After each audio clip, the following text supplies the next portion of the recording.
Basa po muna tayo sa ating text na makikita po sa Deuteronomy 28 verse 9. Tulad ng pangako ni Yahweh, kayo gagawin niya isang bansang matatag at nakalaan sa kanya kung susundin niya siya at tutuparin ang kanyang mga tuntunin. Paspasan ng Diyos ang kanyang mga salita. Dahil na po kayo.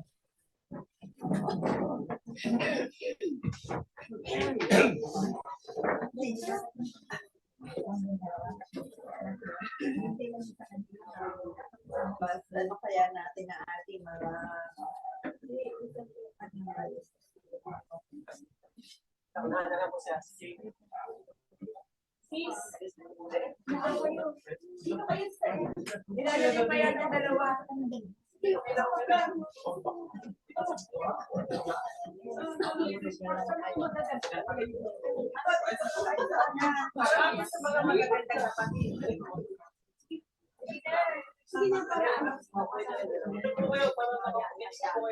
Atas kayo po, no? Dapat sila sa Boys, atras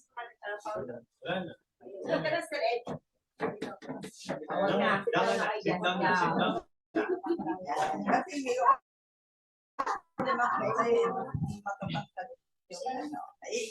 ready na po tayo lahat makinig. Kapag nakakakita po tayo ng mga bata may mental illness, ang tawag po natin ay special children. Diba? Pag maraming child, pag isa lang.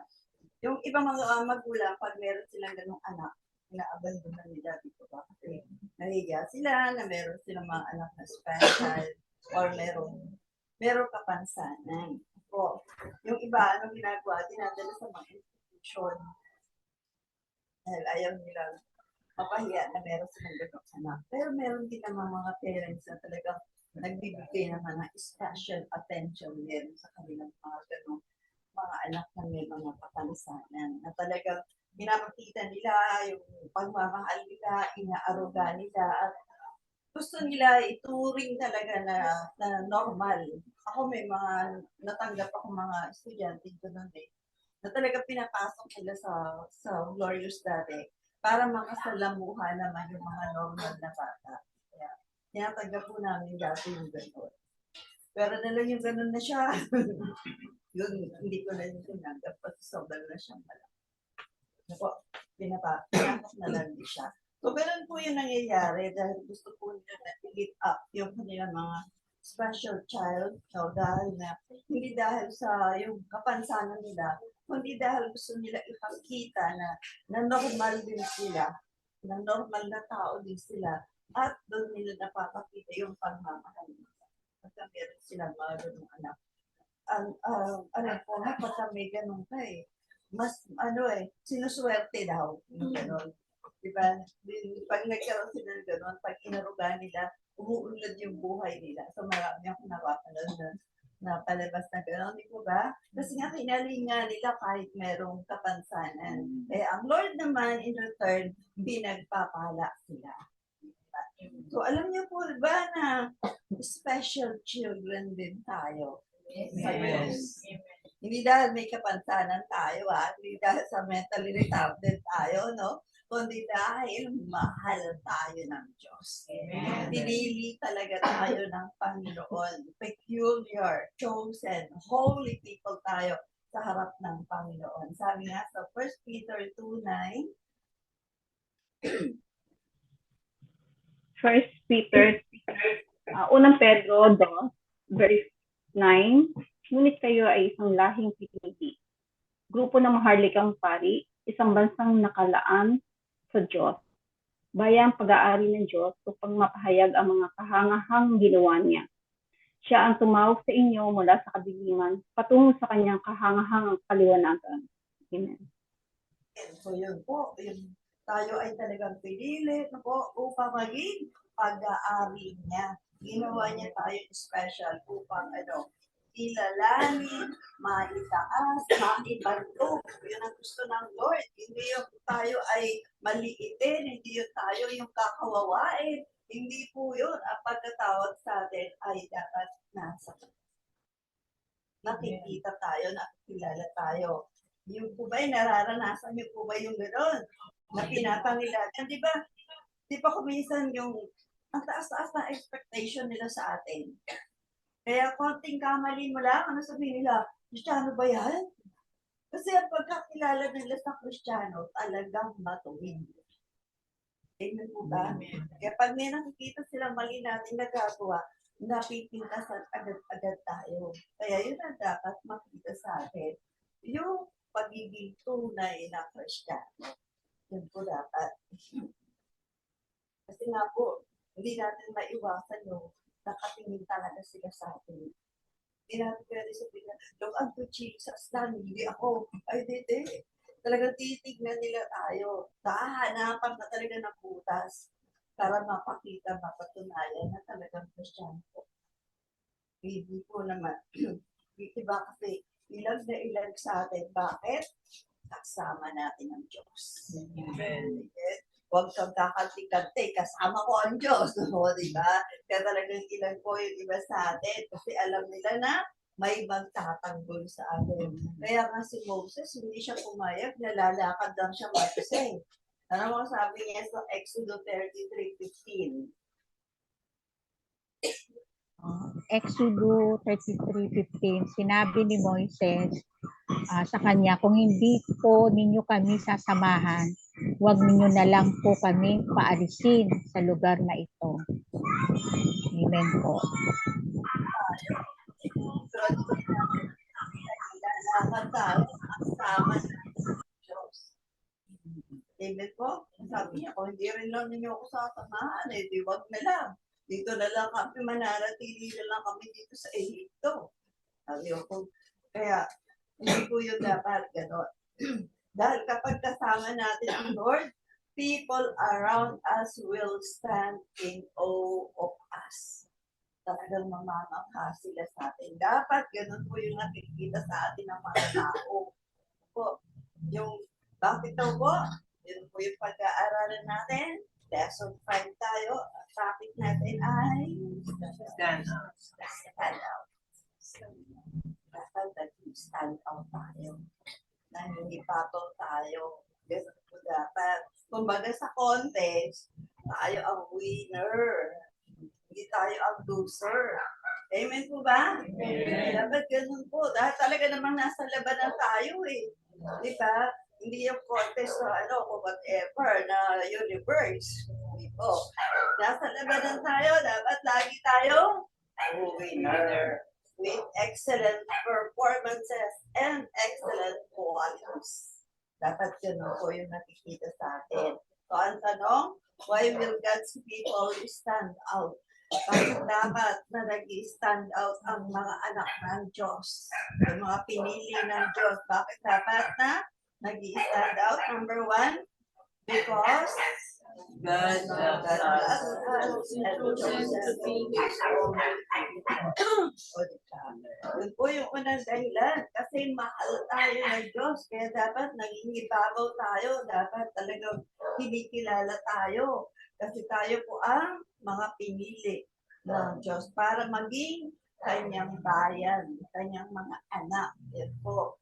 Mangingibabaw sa lahat sapagkat napakita yung pagmamahal. Nakikita nila dapat yung pagmamahal sa atin ng Panginoon upang maging kanyang sariling bayan, sabi sa Deuteronomy 7:6. Wait. Deuteronomy verse 7, verse 6, kayo ang bansang itinalaga kay Yahweh. Hinirang niya kayo sa lahat ng bansa upang maging kanyang sariling bayan. Verse 7, hinirang niya kayo at dahil mas marami ibang mga bansa sa katunayan kayo pa mga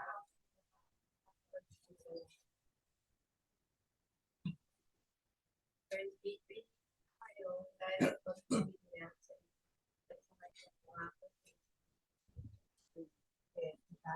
kahit tayo, konti tayo mga one God believer, di ba? Kahit konti tayo, kahit binabatikos tayo, di ba? Ang daming kumakalaban sa atin, hindi pa rin tayo magagapit. Kasama natin. Nakampi natin ng Diyos. Di ba mas marami yung religion na iba? Pinaka-konti yata ang born again Christian. Di ba? Pero hindi tayo matatapos. Dahil ang Diyos yung nakampo natin. Sabi nga ni Pablo, di ba? Ginigipit sila, kabit-kabila, pero hindi sila nagagapit. Hindi sila nanatalo. Tanong din tayo. Diba? Dami ulos na dumaan sa buhay natin, pero nandito pa rin tayo. Amen po ba? Gising pa ba? Amen. Baka mag-hoy, gising ako dyan. Nag-uumpisa pa lang tayo. Yeah, dapat nagtatagumpay tayo sapagkat kasama natin ang Diyos at tayo ang kanyang piniling bayan. Talaga bang kasama tayo sa piniling bayan ng Diyos? Amen. Ang tanong. Sabi sa 1:15-16a. John 15:16a, hindi kayo ang pumili sa akin, kundi ako ang pumili sa inyo, para humayo kayo at mamunga ng mga bungang mananatili. Yeah, so kasama po tayo sa pinili. Hindi tayo yung pumili sa kanya, kundi siya mismo ang pumili sa atin. Tayo man ay kasama sa mahal ng Diyos, di ba sa John 3:16? O di ko ba? For God so loved the world. Kasama pa tayo doon. Yes.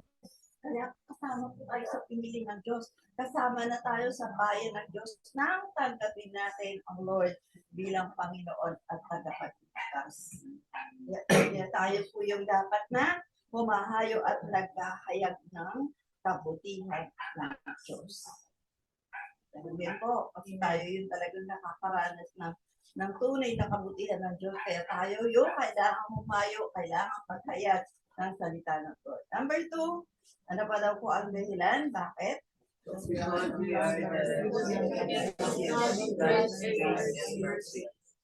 Tayo po yung tumanggap ng habag at awa ng Diyos.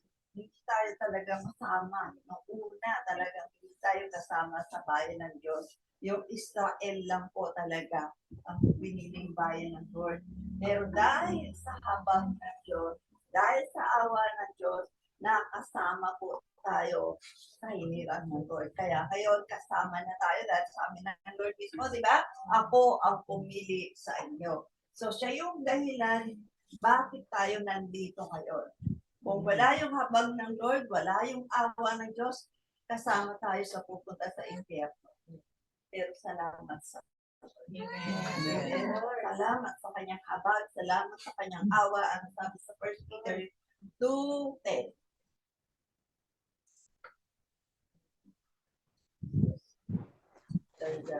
Unang Pedro 2:10, kayo'y hindi bayan ng Diyos noon, ngunit ngayon, kayo'y bayang hinirang niya. Noon, pinagkaitan kayo ng habag, ngunit ngayon tinatanggap na ninyo ang kanyang habag. Amen. Praise the Lord. Di po ba? Pagbuti ng Panginoon. Dati, hindi tayo kasama. Dati, hindi tayo kabilang. Pero sa pamamagitan na ng ating Panginoong Jesus Cristo, tayo po ay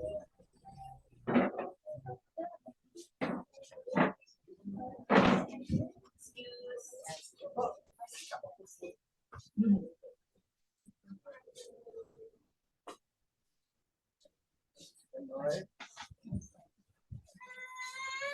Kaya tulad po ng sabi natin, no, dahil sa pamamagitan ng ating Panginoong Hesus Cristo, we were saved by God's grace and mercy. Kaya pahalagahan po natin yung kaligtasan natin. Huwag po nating pabayaan. Kasi habag lang yan ng Diyos eh. Diba? Pinaawaan lang tayo ng Diyos at pabayaan mo lang. So, importante po yung kaligtasan po natin, napahalagahan po natin. Po, sabi nga po sa Efeso 2:4-5 and 6.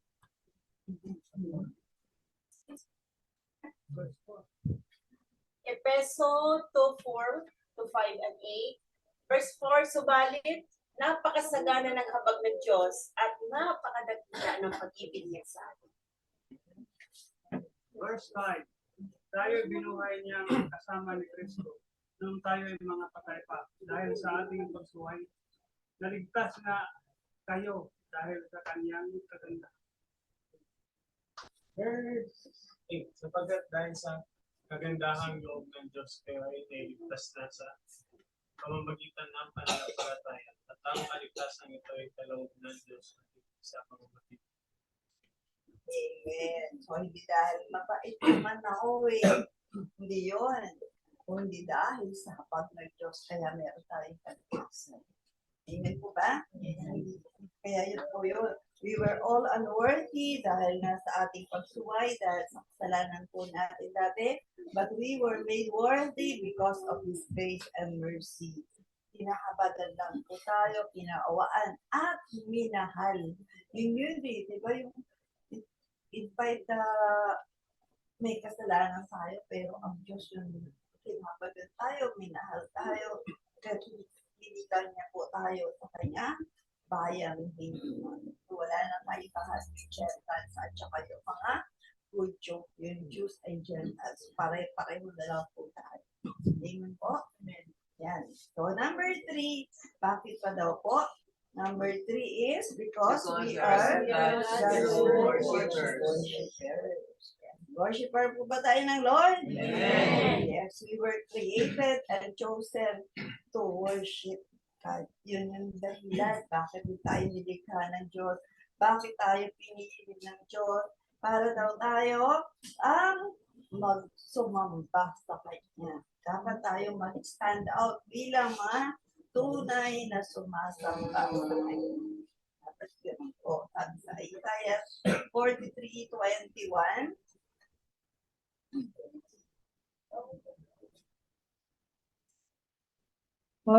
Isaiah 43:21. Nilalang ko sila upang maging aking bayan, upang ako'y kanilang laging papurihan. Amen. Yung dahilan, bakit tayo created, bakit tayo nilalang, para ano daw, tayo po ang siyang magpupuri sa Kanya. Dahil marami po yung sumasamba. Marami naman eh.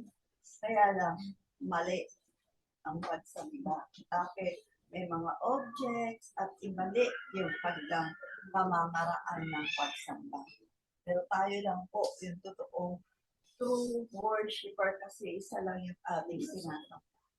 Hindi natin kailangan ng mga idols para lang sumakasamba. Kasi ba, hindi natin kailangan yung iba't ibang ritual. Diretso lang tayo sa amon. In Jesus' name. Tapos, ang kwento. Amen po? Ganun lang kasimple. Hindi na kailangan dumaan kung kani-kanino.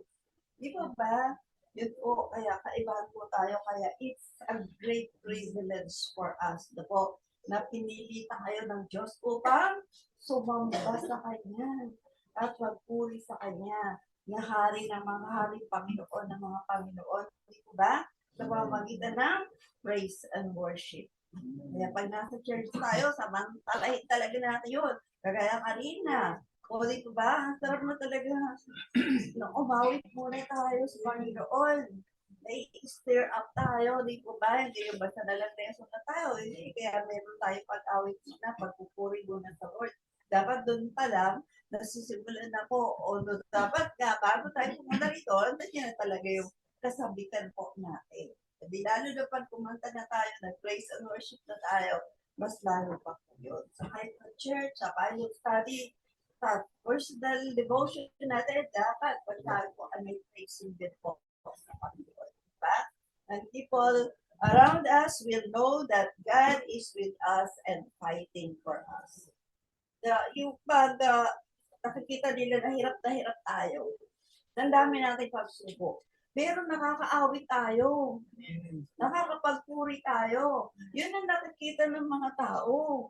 Hindi po yung parang ang nakikita sa'yo, pasan mo yung daigdig. Ano masasabi ng mga tao? Bakit tao kasama sa iyo? Pasan mo na yung daigdig. O di ba ba? Pero pag nakikita na kahit alam nila, dami natin problema, pero nakapupuri tayo, maririnig ng kapitbahay, nagkakakanta tayo dyan ng papuri sa Lord. Talaga, ay, talaga totoo ang Diyos. Amen. Amen. Ito yung masasabi nila talaga, na buhay ang Diyos natin. Kahit dumadaan tayo sa pagsubok, nakakalagpas tayo. Nalalagpasan natin lahat po yun. Dahil may Diyos po tayo. Sabi nga sa 2 Chronicles 20, 21, 23, and 29. Verse 21, matapos niyang Ito po lumapit eh. matapos niyang paalalahanan ang mga tao, pumili siya ng mga awit na magpupuri kay Yahweh dahil sa kanyang kahangahangang kabanal. Inilagay niya ang mga ito sa unahan ng hukbo at habang tayo umaawit, purihin si Yahweh, pag-ibig niya tunay, laging tapat kailanman. Verse 22, nang marinig ng mga kaaway ng kawitan, ginuro sila ng Yahweh. Dahil dito sila ang nagkatuloy. Verse 20, ang sinalakay, ang mga Amoran. Verse 23, ang sinalakay ng mga Amonita at Moabita ay kasama nilang taga-Edom at nilipol nila ang mga ito pagkatapos sila ang nagpatay. Verse 29, mula noon ang lahat ng kaharian at bansa ay natakot nang malaman nila kung paano tinalo ni Yahweh ang mga kaaway ng Israel. Amen. Po, kumikilos po ang Diyos, diba? Ano ang ginawa nila? Lumaban ba sila? Hindi. Umawit lang sila, nagpuri lang sila. Sino nag-away-away? Yung kalaban nila, sila ang nag-away-away. Dahil lang sa pagpupuri. Yun lang ang ginawa nila, nagpuri sa Panginoon. Diba? Yun po, kumikilos ang Diyos kapag tayo po ay sumasamba at nagpupuri sa Kanya. Kaya, worship the Lord in spirit and in truth. Patuloy po natin na pag tayo po ay nag-worship, talagang sumasamba tayo, yung magiging true worshiper po tayo talaga. Hindi ba talagang sumabay lang tayo sa kanta na wala lang. Talagang padaluin po natin yung banal na Espiritu sa kaloob-looban po natin. Para maramdaman natin na sa pamamagitan lang ng pag-awit, mararamdaman na natin kung kilos ang Diyos. Hindi po ba? Kaya talagang iiyak tayo dahil sa kabutihan ng Diyos. Yun po yung true worshiper. Kasi we were commissioned to declare the praises of God upang mag-stand out na tayo. Makikita ng lahat kung paano tayo ipinaglalaban ng Diyos through praise and worship. Kaya huwag tayo pahiya ipakita ng true worshipers tayo. Diba kapisa, yung iba talagang ayaw nila masabing true worshiper, ayaw nila kahit na yung SOH na nagtatatalon na doon sa unahan, gusto palpit, wala lang. Nakatayo lang. Paano kikilos ang Diyos? Diba? Pakita po natin na worshiper po tayo. Hindi na kailangan sabihin, taas nyo kamay nyo. Hindi na kailangan sabihin, sumayaw kayo, tumating kayo. Kung ano yung sinasabi ng kanta, gawin po natin. Amen po? Doon natin inalulugod ang Lord eh. Pag na-appreciate natin yung mga ginagawa niya, kasi yung song, diba? Yung mga lyrics niya, yun yung kabutihan ng Diyos eh. Paano natin siya nararamdaman? Paano magkikilos? Pakita po natin sa pamamagitan ng pagiging true worshiper. Nandiyan, di ba? Pag true worshiper, tayo ang tunay at tunay na sumasamba sa nag-iisang Diyos. Kaya dapat tayo po ang makakitaan na talagang worshiper po tayo, nag-i-stand out tayo. Ang tanong, paano? How can we stand out? Number 1, Pray for God's presence in all our lives. every time po ba nalalabas tayo ng bahay, nagpipray tayo? Amen. Kailangan po natin yan. Dami aksidente sa labas ng bahay. Kaya kailangan po natin sa lahat ng lakad natin, sa lahat ng lakbayin po natin, kailangan manalangin tayo para samahan tayo ng Lord. Saan man tayo pupunta. Di po ba? We ought to pray because we need God's presence always. Hindi pwede, Lord, iwan ka muna. Lord, ako lang muna to ha. Kasi may gagawin akong hindi mo dapat makita eh. Dapat hindi po. Doon nga dapat nakikita ng Lord lahat yung ginagawa natin. Kaya wala pa tayong magagawa. Sabi nga si Moses sa prayer niya sa Exodus 33:15-16. Exodus chapter 33, verse 15 to 16. Verse 15, sinabi nga ni Moses, kung hindi ninyo kami sasamahan, huwag na ninyo kaming ialis dito. Verse 15, pagkat kung hindi kayo sasama sa amin, paano malalaman ng lahat na kami inyong kinalulugdan? Kung sasama kayo sa amin, maliwanag na kami higit sa iba. Amen. Amen. Sa ibang version po yan sa ASLD, sabi ko. Paano nila malalaman special kami kung hindi po kami sasamahan? Special kasi talaga tayo. Kaya pagkasama natin ang Lord, talaga special tayo. Di po ba? Talagang alat po tayo sa iba. Higit daw tayo sa iba. Nag-i-stand out talaga dapat ang mga anak ng Diyos. Di po ba?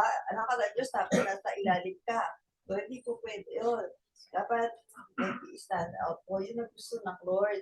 We seek His holy presence always. Kaya siguraduhin po natin, palagi natin kasama ang Diyos. Bakit? He cares for us.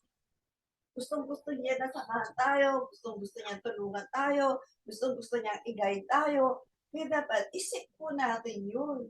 Kasi ang Lord naman, diba? Di ba pinag-iralan natin nakaraan? Kung hanapin mo siya, matagpuan mo siya. Di ba? Kung hihingi ka, bibigyan ka. So, tayo po yung may first move. Kasi ang Lord nakaghihintay lang. Na kailangan tayo yung mag-move na kailangan natin siya. Amen po ba?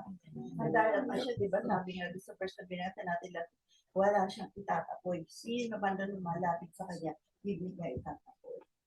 Amen po? Kaya kailangan po natin lagi mag-pray for His presence. Tulad yun po yung pinag-iralan natin na nakaraan. We need to draw near to Him in prayers. And He will draw nigh to you. Dito ba? Yun po, sa atin yung presensya ng Diyos, ano tayo pumunta kapag prayerful tayo. Sabi sa awit 37, 23 to 24. Awit 37 verse 23 to 24. Verse 23, ang gabay ng tao sa kanyang paglakad ay itong si Yahweh, kung nais maligtas. Sa gawain niya, ang Diyos nagagalak. Verse 24, kahit na mabuwal, siya ay babangon, pagkat si Yahweh sa kanya itutulong. Amen po. Amen. Napakaganda po ng verse na yan dito.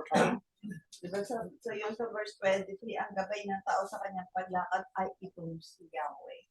So, kaya kailangan isip niyo po yung presence niya po para tayo ay magkabayan po sa ating paglakad. Yun po. God is always willing to help, to support, and guide. Just pray and seek His presence in our daily joy. Saan na tayo pupunta? Kailangan po natin. Kahit nga sa bahay tayo, kailangan natin yung presence ng Lord. Di po ba? Number 2, paano pa daw po?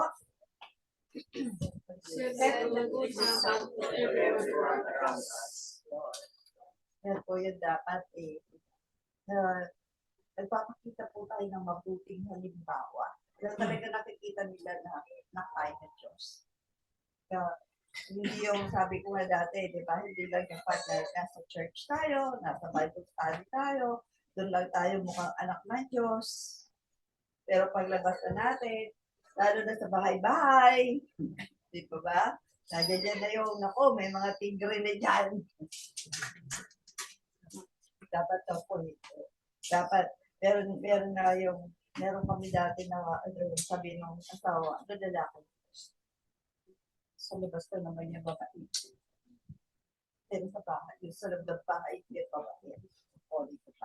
Paano maladali na sa loob ng bahay, sa Lord, kung hindi ka nga babae sa loob ng bahay? Hindi ko ba? Kaya dapat, be a good example to everyone around us para madala natin sila sa Panginoon. Maging mabuting halimbawa daw po tayo sa lahat. As warrior or soldiers of God, we should not engage ourselves with any civilian affairs. Hindi na po tayo nakikisama po sa gawain ng sanlibutan. Hindi ko ibig sabihin na hindi ka na makikisama sa mga unbelievers, paano mo sila madadala. Pero huwag sa masama nilang ginagawa tayo makikisa. Amen po ba? Amen. Pakita natin na nasa atin ang Diyos upang mag-stand out tayo. Sabi sa 2 Timothy 2:4,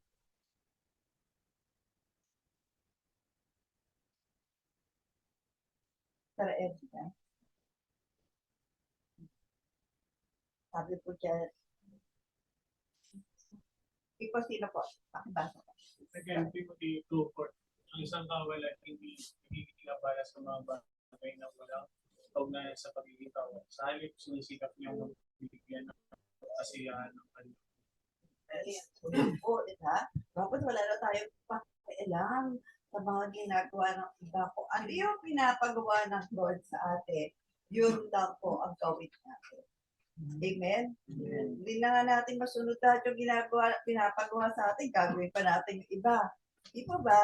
Dapat yun na lang po kung ano sinasabi ng Lord, yun po yung gawin po. Huwag na po yung iba. Show to the world that we live a Christ-like life. Ano po? Transform and not conforming to the pattern of this world. Kailangan makita sa atin na nabubuhay tayo katulad ng Panginoon. Po. Napagamat, diba, napisalo siya nung nandito siya sa lupa. Napisalo siya sa mga ano talaga mga tax collector o yung mga makasalanang tao. Napisalo siya, nakahalumilo siya. Pero hindi siya nahawa. Hindi niya ginawa kung ano yung masasama nilang ginagawa. In fact, nadala niya sa lupa. Diba? Kagaya ni Matthew, sa Zacchaeus. Nadala niya Diba? Yun po yung ibig sabihin. Pwede naman tayo makasama para madala natin sa Amen po ba doon? Amen. Good po. Kaya kahit po tayo nakikisama, dapat meron pong limitations. Dapat ganun po tayo. Hindi natin may iwasan ng mga kasama nga unbelievers. Dapat nag-stand out pa rin tayo. Diba? Na pag nag-iinuman, dadaan yung mga kalalakihan. O, pare, toma muna, shot ko na. Ay, hindi. Hindi na yan. Binago na ako ng Lord. Kukunin natin siya talaga tayo. Hindi na makikisama. Tama? Tara, RG, ali ka doon. Wala. Pass. Pero, pass. Binago na ako ng Lord. O, di ba, alam nila, binago ka ng Lord. Amen? Nakapagpatotoo ka na Lord. Amen po ba? Yun po, ganun tayo. Ba't nabago na tayo ng Lord? Sabi sa Romans 12:2,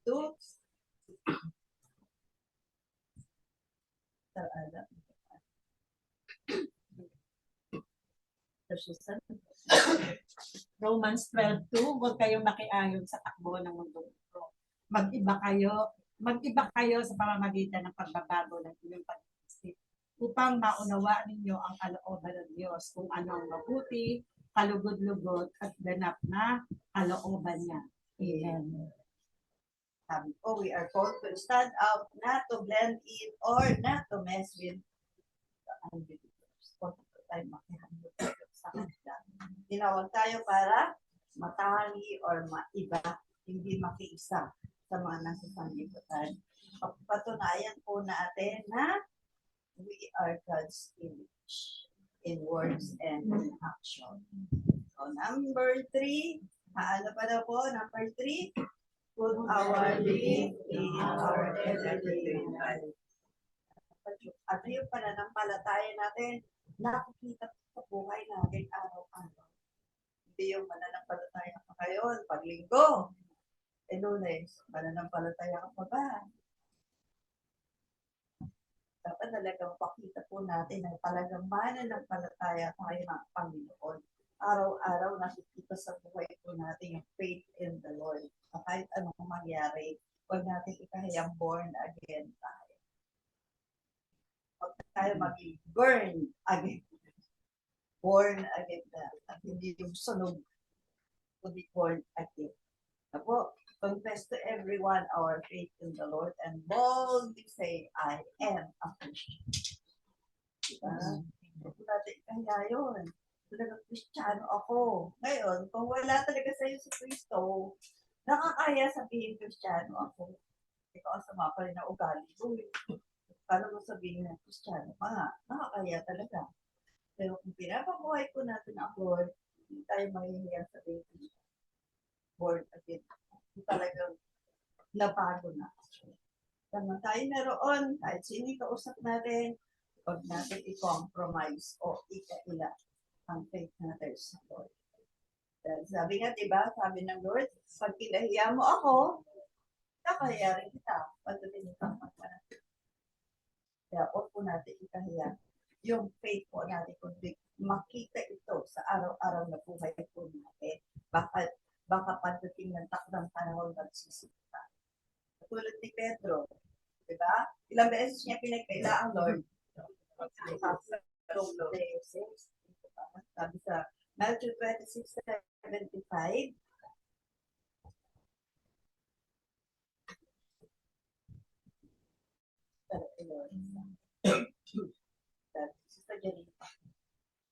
Matthew 26 verse 75, naalala ni Pedro ang sinabi ni Jesus.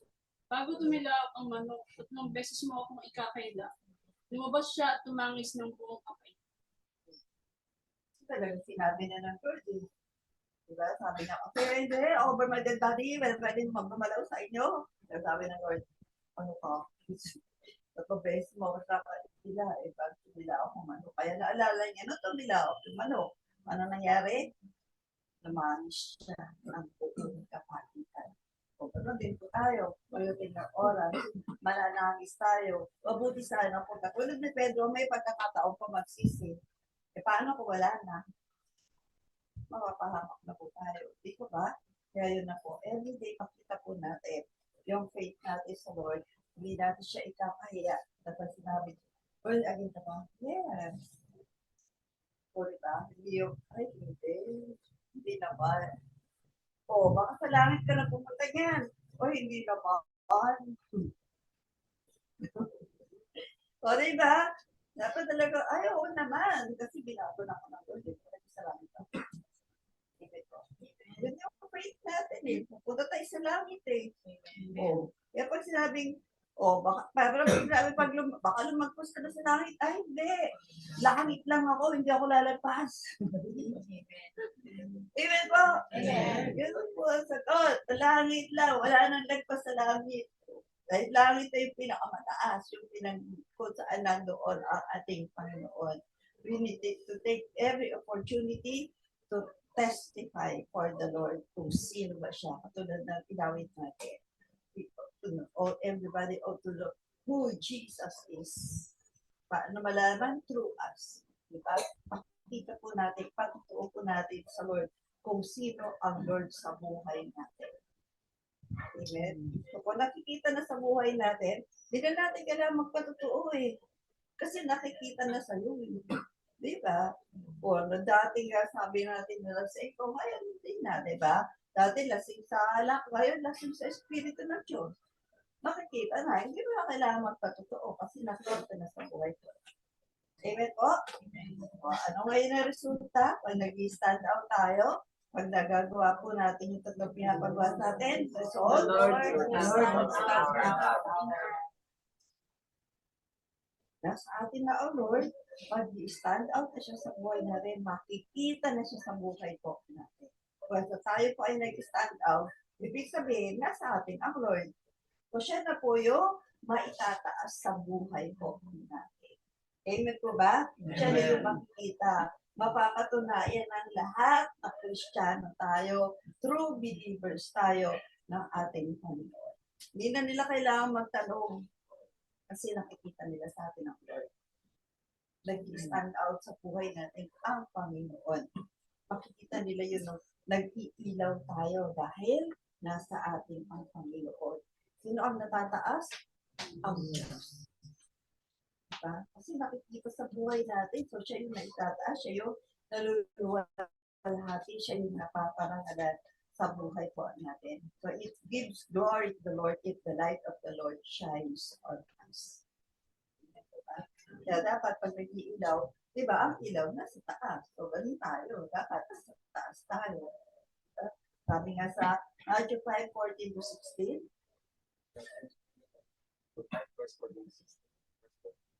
kayo ang nagsisilaw sa mundo at ito ay makikita natulog ng musod na itinayo sa ibabaw ng isang na hindi may tago.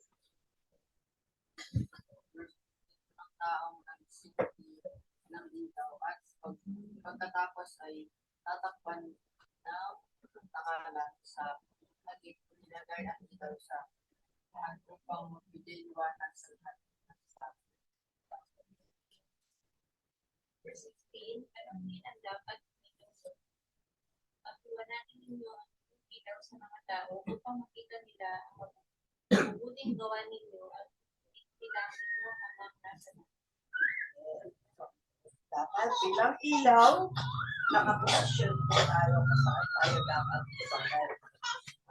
Sabi nga, di ba, hindi yung ilaw na nasa ilalim. Dapat tayo yung ilaw na nasa ibabaw. Dapat nakaposisyon po tayo that everyone will see the light of the Lord in our life. Dapat magawin na nakikita yung liwanag ng Lord sa atin. Hindi tayo yung liwanag na di ba? Magpapasko na naman yung mga ilaw na tubod. Dapat hindi tayo gano'n. Dapat lagi tayo nakasindi, nagliliwanag. Kahit dumaraan po tayo sa pagsubok, dapat makikita pa rin yung liwanag sa atin. Yung mukha natin, nakikita pa rin ang Diyos Kristo. Hindi isang bakal yung mukha po natin pag mayroon tayong problema. Di ba ba? Sabi nga rin, pag nagising mo sa umaga, dapat ang Lord agad na alala mo para buong maghapon masaya yung mukha natin. Amen po? Amen. Yan. So, palagi natin tandaan, hindi po ito ang permanente nating tahanan. Hindi tayo mananatili dito. Amen po ba? Pero habang nandito tayo, mamuhay tayong hiwalay at kakaiba sa nasa sanlibutan. At nandito tayo na talagang sabihin natin maraming kasamaan, maraming hindi maganda bagay, dapat nag-stand pagpalitan for the glory of God. Pakita natin na we are special children of the Most High God. Pagbalik ng Lord, we as special people will be with Him forever. Diba? Kapag bumalik ang Lord, makakasama po natin ang tunay na ilaw o liwanag. Wala na tayong mararanasan ng katigiman sa buhay natin. Amen po ba? Yun po yung maganda to. Dahil nagmamadali na yung aking nagmamadali na siya. Dapat po gano'n, mag-stand out tayo, pakita natin po sa lahat. Para nang gano'n, wala po tayong maranas ng kabigyan sa buhay. Sabi sa Isaiah, last verse po natin, Isaiah 60:19-20. Pakibasa po natin lahat. Hindi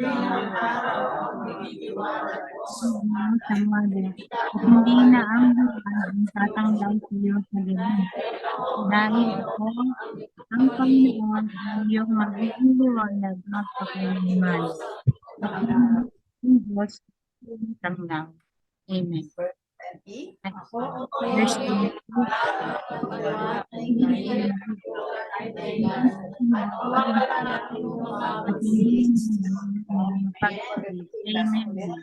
Oh, wow, wala na ang iyong mga pagtiis. Bakit?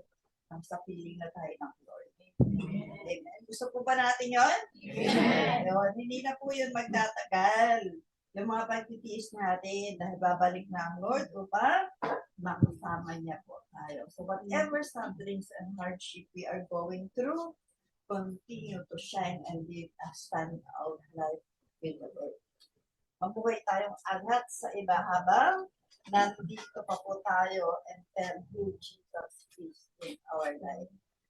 No, everybody, sabi nga sa inawit natin, everybody ought to know who Jesus is in our life. Upang sila man ay mag-stand out and be a special children. Gusto niyo po ba yun? Pagkarap natin sa Lord, may kasama tayo. Diba? Pwede tayo ba kasama? At gano'n po. Pagharap natin sa Lord, ito po, nag-shine kasi ako sa kanila eh. Kaya ito po. Amen po ba? Amen. Walain tayong lahat ng Panginoon at